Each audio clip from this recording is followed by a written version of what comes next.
We are lucky enough to have our 2024 Tasmanian Australian of the Year, Stephanie Trethewey, here with us tonight. Please join us on stage.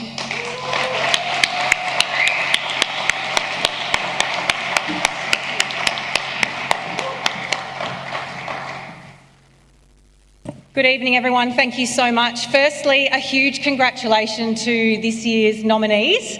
Strap yourselves in for a huge year. And speaking of strapping yourselves in, I've been given 30 minutes, so get comfortable. I'm kidding, I've been given 5. Over the past 12 months, I've been asked countless times in interviews what this award means to me, and my answer is always the same. It is a huge privilege and I am so grateful. But when they ask me how this award has changed me or impacted my mission, my answer surprises some because I say it hasn't changed anything. Everything I've achieved the past 12 months and everything my team at Motherland has achieved the last 12 months for rural mums across this country, we would have done regardless of this award. I don't do what I do for awards, I do it for impact and change and purpose. But what this award has done has given further validation to the thousands upon thousands of rural mums across this country that they matter. The food that you eat comes from farming families across this country, and make no mistake, it is the women and the mothers holding those households together. But for so long, so many of them have been left behind, left to deal with crippling isolation, with inequality when it comes to accessing services that so many people in urban areas take for granted, and a growing mental health crisis for mothers in the bush. Motherland's mission is to ensure no rural mum is left behind, and tonight I'm so proud to share with you what we've achieved over the past 12 months, starting with just 1 week after the Australian of the Year Awards here in Tassie, where I travelled to Sydney, where Motherland won NBN's National Women in Regional Business Award. And what that award did was unlock critical funding for us to launch Motherland Connect, Australia's first online digital health platform for rural mums, connecting them to the services that they need instantly. In March, we held our first national conference right here in Tassie with over 250 rural mums who came from as far as Western Australia and the Northern Territory for 2 days of incredible connection, a conference that was opened by our Premier, the Honourable Jeremy Rockcliffe, and I thank him and the Tasmanian Government for their continued support of the mental health of rural Australians.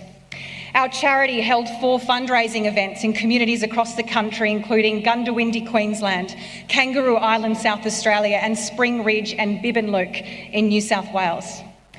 In June, we were absolutely ecstatic to announce the Queensland Government's $1 million commitment to Motherland over the next 3 years to scale our impact, an announcement that has received bipartisan support and is a total game changer for rural mums. Maybe Tassie will be next to come to the party, no pressure, Deputy Premier. In September, the weekly podcast that I host for Motherland hit 1 million downloads, which is a milestone for any podcast, let alone one produced from my kitchen table on our farm for the past 5 years with a $100 microphone. Our team has grown. We now have 9 rural mothers from Queensland, South Australia, New South Wales, Victoria, and me here in Tassie.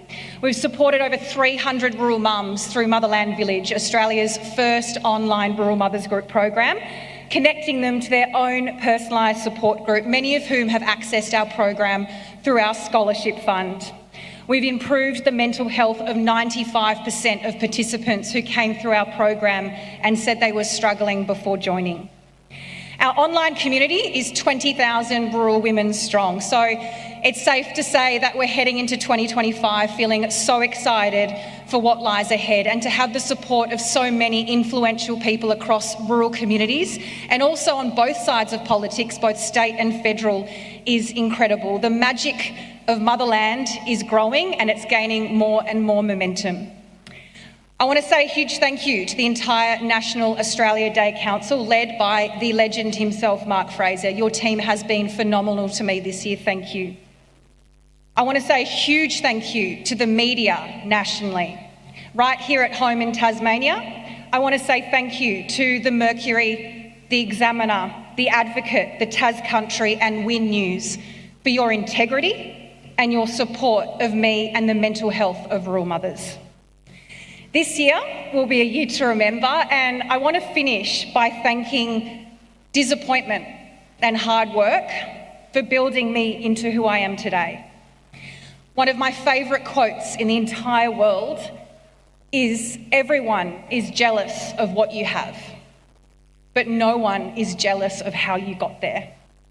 And over the past 12 months, I have worked full-time and so bloody hard along with my team to deliver real impact for rural Australia, and I'm so proud of how far we've come. Finally, my beautiful mother-in-law died in July this year, too young. And it was a jarring reminder of just how short life is and what actually matters.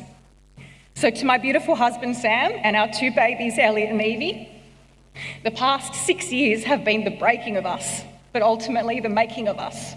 And I'm so happy and I love you so much. So cheers to doing hard things. Cheers to being kind and leading with heart. Cheers to making a difference to other people's lives in whatever short time I have here. And cheers to being your 2024 Australian of the Year for Tasmania. It has been an absolute privilege. Thank you.